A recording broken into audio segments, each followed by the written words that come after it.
some years later, he was so kind. He was the GBC for Pune, and he actually asked me if Radha Gopinath Temple could participate in taking leadership in Pune, and he invited me to be co-GBC in that way. And over the years in Pune,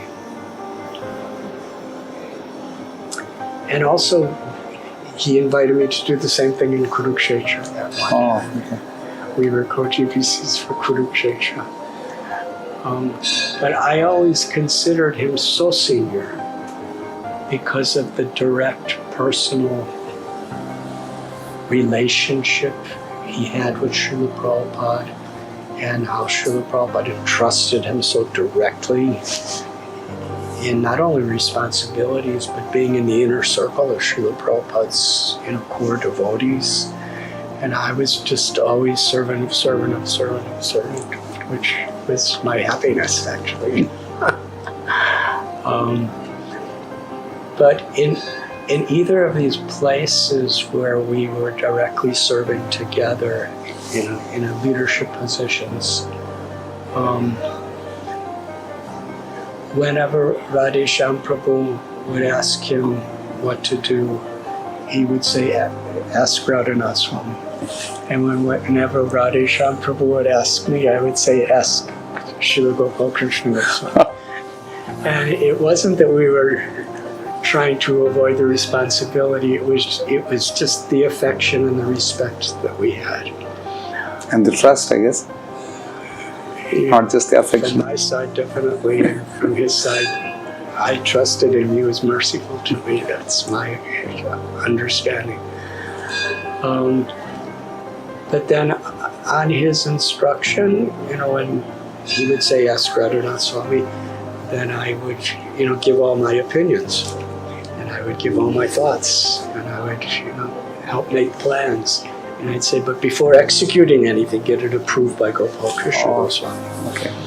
And then Radheshyam Prabhu would go to Gopal Krishna Goswami, and literally anything or everything that he wanted to adjust or change from what I said, when Radheshyam Prabhu would come to me, I would always say, he's my senior, we do it his way.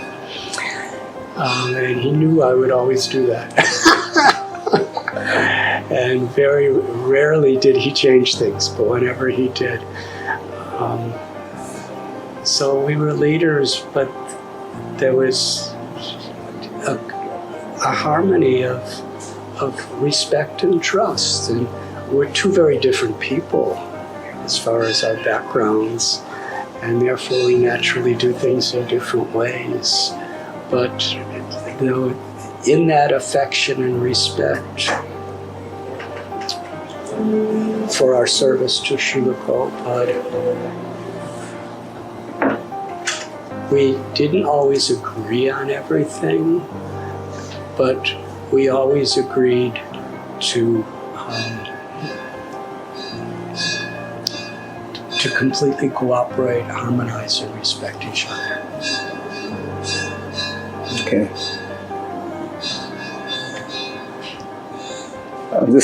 Even if I didn't agree, I would want to do it his way because I felt that would please Prabhupada more than doing it my way. And if he saw I was doing it, he would usually say, no, let's do it your way. And this was a big center, and it wasn't just a small thing. But I believe that the success of the center, this was very much a part of it, the cooperation of the highest leadership.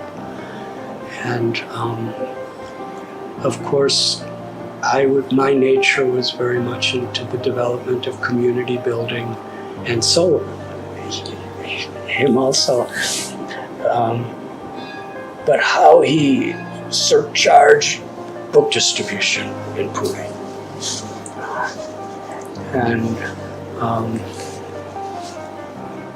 whatever he said, I would campaign the devotees do exactly what Gopal Krishna Swami Maharaja is saying for book distribution. And he took that temple from just a distribution of a few books to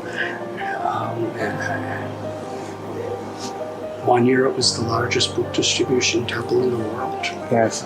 And every year it's in the top 5, I think. And I remember you saying that he has defeated himself.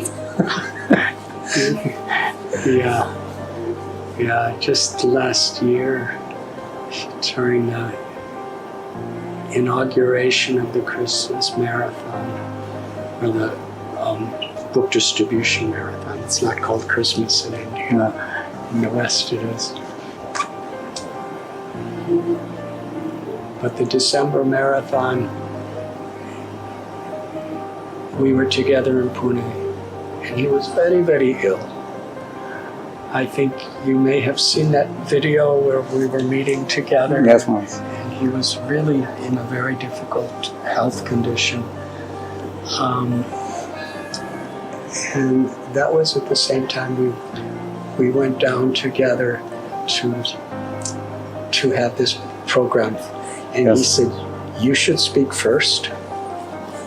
And I'm very, very weak. He said, I will only speak for a couple minutes, but you speak first. And I said, Maharaj, if you're very weak, then you speak first. Speak as long as you like. And then whatever time you leave me, I'll speak something. And then you don't have to stay for my talk because you're weak. You could. And he said, he needed people to help him walk. He was very weak. To get up the stairs was very difficult, to the stage. And then he started speaking. He spoke about an hour. He was roaring like a lion. He was telling pastimes of Krishna, telling pastimes of Lord Chaitanya, telling pastimes of Srila Prabhupada. He was talking about a book distribution and the importance. And he ordered the devotees of Pune to distribute. I believe it was 700,000 books, was it? 7 lakhs. Yes. And that was inconceivable. It was inconceivable to everyone. And I was thinking, they're going to do it.